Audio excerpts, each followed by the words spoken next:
बहुत समय पहले की बात है। एक आदमी अपनी प्यारी सी बीवी के साथ हंसी खुशी रहता था। बहुत जल्द उनके घर में एक नन्हा मेहमान आने वाला था। उनके घर के सामने एक बड़ी हवेली थी। उस हवेली के सामने रपंजल के पौधे लगे हुए थे, पर वो हवेली जादूगरनी गौथल की थी। नहीं,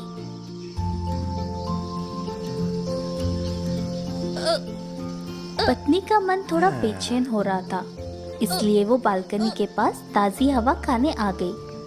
तभी उसकी नजर एक प्यारे से नन्हे बच्चे पर पड़ी।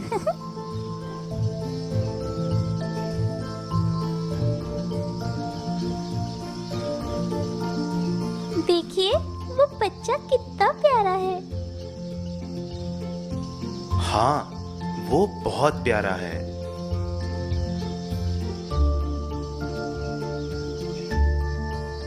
खेलते हुए बच्चों को देखते देखते पत्नी की नजर रपंजल के पत्तों पर पड़ी। वाह, वो रपंजल के पत्ते कितने ताजे लग रहे हैं। काश मुझे खाने को मिल जाए। जैसे ही पति ने अपनी पत्नी की ख्वाहिश सुनी, वो परेशान हो गया और बोला, समझने की कोशिश करो, वो महल जादूगरनी गोथल का है। वहां जाना नामुमकिन है। पति को एक तरकीब सूझी। उसने अपने पत्नी को दूसरी स्वादिष्ट चीज खाने को दी, पर उसकी पत्नी ने उसे खाने से मना कर दिया। आप समझने की कोशिश करिए। आप समझने की कोशिश कीजिए। मुझे वो पत्ते कैसे भी करके चाहिए। आखिरकार पति ने अपने पत्नी की इच्छा पूरी करने की ठान ली। पति जादूगरनी के पास गया और उससे रपंजल के पत्तों के लिए किड़किड़ाने लगा, पर जादूगरनी ने उसकी एक न सुनी और उसे निकल जाने के लिए कहा। इसलिए पति ने जादूगरनी के महल से रपंजल के पत्ते चुराने की ठान ली।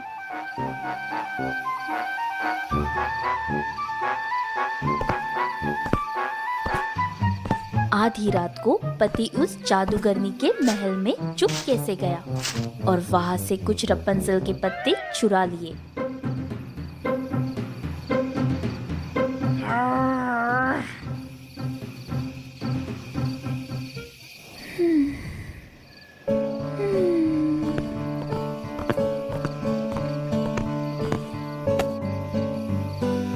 देखो, मैं तुम्हारे लिए रपंजल के पत्ते लाया हूँ।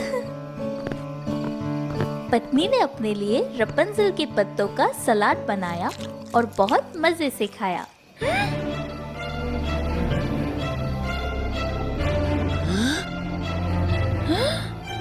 तुम्हारी हिम्मत कैसे हुई पत्ते चुराने की? मुझे माफ कर दो गौथल। मेरी पत्नी गर्भवती है और उसे इन पत्तियों को खाने की इच्छा हो रही थी।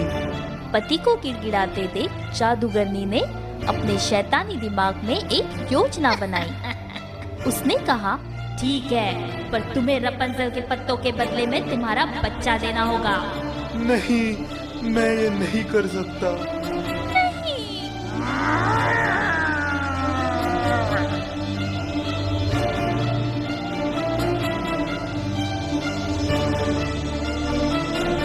तुमने अगर अपना बच्चा नहीं दिया तो इसका परिणाम अच्छा नहीं होगा।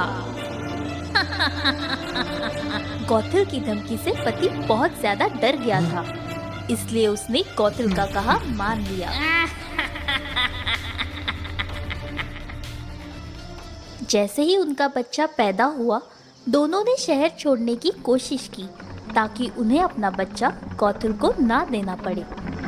हमें इस शहर को जल्द ही छोड़ना होगा, नहीं तो जादूगरनी हमारे बच्चे को छीन लेगी।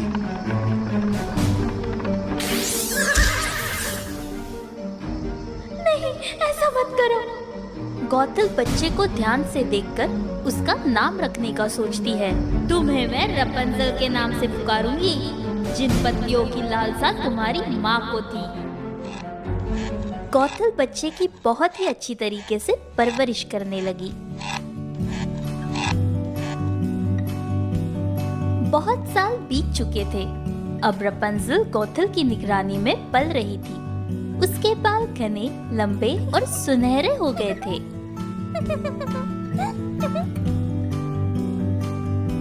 दिन गोथल रपंजल के बाल संवारने में मदद कर रही थी।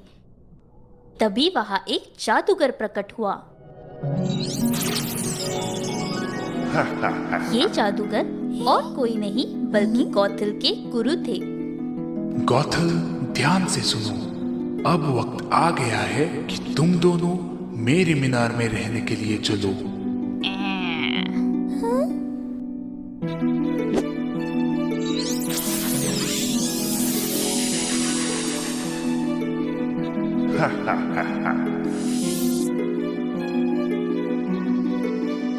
जादूगर अपने जादू से रपंजल और गोथल को एक ऊंची सी मीनार में ले गया।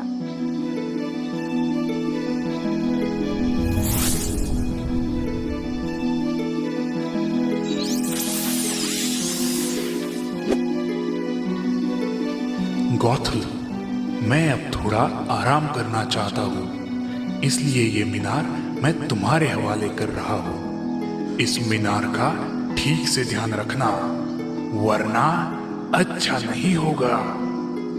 गुरुजी, आप चिंता ना करें, मैं इस मीनार का अच्छे से ख्याल रखूंगी। गोथल रपंजल को बोलती है कि वो पास के बाजार में कुछ काम से जा रही है। ये सुनकर रपंजल सोच में पड़ जाती है कि गोथल मीनार के बाहर कैसे जाएगी।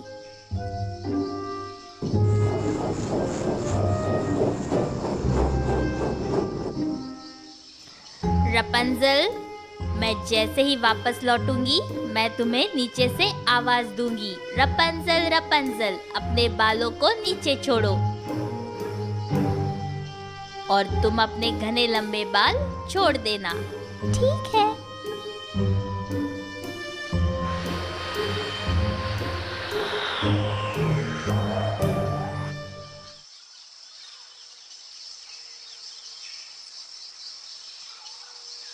मीनार में कैद रपंजल अपना मन गाना गाकर बहलाती थी। फूलों की रंग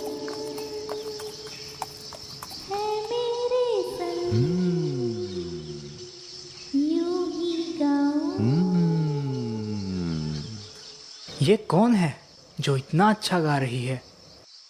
लगता है ये आवाज उस मीनार से आ रही है।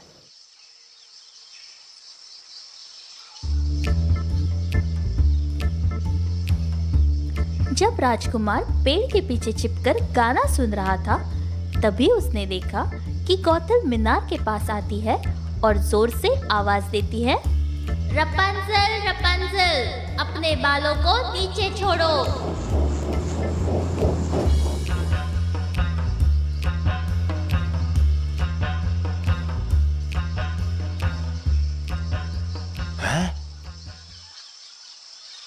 अगले दिन गोथल जब मीनार से जाती है, रपंजल अपने गाने में मग्न हो जाती है और उसी वक्त उसे एक आवाज सुनाई पड़ती है,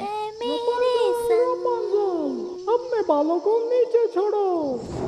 जैसे ही रपंजल ने अपने बाल नीचे की तरफ छोड़े, राजकुमार उन बालों के सहारे उस ऊंची मीनार पर चढ़ गया।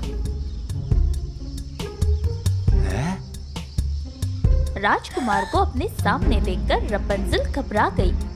तभी राजकुमार ने उससे कहा, अरे रे, घबराओ मत, मुझे अपना दोस्त ही समझो। मैं तुम्हारा गीत सुनकर यहाँ आ गया। तुम्हारी आवाज बहुत ही मीठी है।